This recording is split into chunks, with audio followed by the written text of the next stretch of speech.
చదువు చెప్పే సార్లే గిట్లా దిగబడితే ఏం చెయ్యాలే? వాళ్ళైతే చెప్పుతోటే కట్టిరు కానీ మిగతా వాళ్ళైతే మొత్తానికే భూమి మీదనే లేకుండా నూకలు దగ్గరికే చేసేటట్టు కొడుతున్నారంట.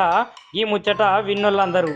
ఇక అసలు ముచ్చట ఏంటంటే సార్లు అంటే ఎట్లుండాలన్నా, సార్లు అంటే విద్యార్థులకైతే మంచి విద్యా బుద్ధులు చెప్పి మంచి సరైనటువంటి క్రమంలో నడిపించేటోడే సారు. ఇక ఆయన కరిగిపోకుండా విద్యార్థుల భవిష్యత్తునైతే ఒక వెలుగు వెలిగించాల్సిన సారే ఇంతటి కీచకానికి ఒడిగట్టిందంటే అస్సలకే నమ్మబుద్ధి అయితే లేదుల్లా.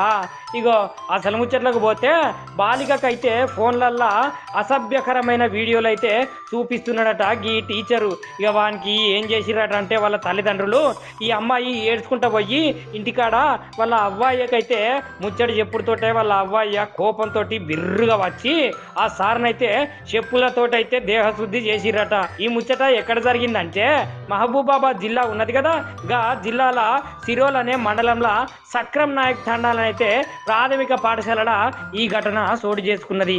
అయినా అవురా వారి పంతులు అనేటోళ్ళు అయితే కరిగిపోయే కోవతి లెక్క వాళ్ళు వెలుగును పంచుకుంటా కరిగిపోతారు కదా. గట్లాంటి ఉపాధ్యాయుని పొజిషన్లను వండుకుంటా పిల్లగాళ్లకు మంచి ఏదో చెడేదో చెప్పాల్సిన నువ్వే వాళ్లకు గట్లాంటి చెడు బుద్ధులు చెప్పుకుంటా కీచకమైన పనులు చేస్తే ఎట్లరా? గట్లాంటి వీడియోలారా నువ్వు చూపిస్తే అని జనాలందరూ ఈ వీడియో చూసిన వాళ్ళు అంటున్నారులా.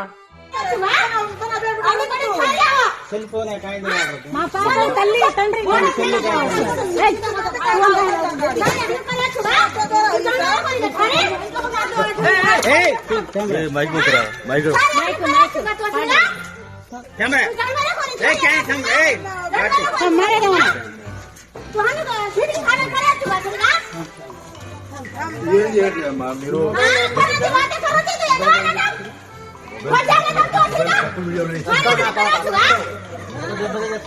వీడియో